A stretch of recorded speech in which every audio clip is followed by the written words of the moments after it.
Hep, hep, hep. Siyempre, tag-ulan na ngayon at naghahanap tayo ng masarap, affordable, low budget na ulam natin para sa ating pamilya.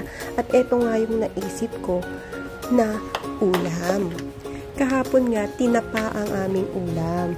At nagsawa na nga sila, gusto nila ng ibang lasa ng tinapa. Kaya ang naisip ko ay gumawa ng ginataan na tinapa.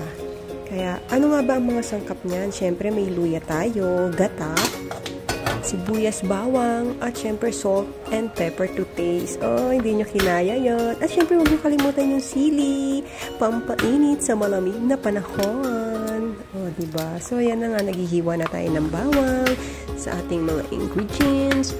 May luya, bawang. Syempre, sino ba mahilig dito ng maraming bawang? Syempre, taas ang kamay. O, syempre, diba? Relate na relate tayo dyan. So, una, ang gagawin natin, magpainit muna tayo ng ating mga kaldero. At syempre, ang gamit ko ay rice cooker lamang. Dahil wala naman kaming lutuan dito. Kaya yan ang aking pinaglulutuan. All-in-one na siya. In general use na nga pala. Ayan, igisa-igisa muna natin ang ating sibuyas, bawang, luya, at iba pa. So, after igisa, ilagay na ang gata.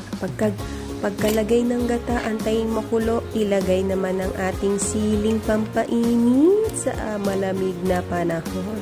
At syempre, pagkatapos niyan, ilagay na ang ating leftover na tinapa. At pagkakulo, ilagay natin ang ating suka para naman hindi siya mapanis agad, pero mauubos din naman yan agad.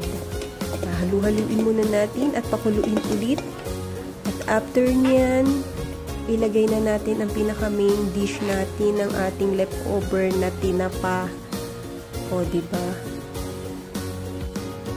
Buksan natin ulit kapag ganito na ang itsura ng ating gata at tinapa. Ilagay na natin syempre ang ating malunggay. O, diba? Healthy na. Busog pa ang tiyan. At syempre, after nyan, i-serve na natin sa ating lamesa. At tara, samahan nyo kung kainin ng masarap. Yun lang!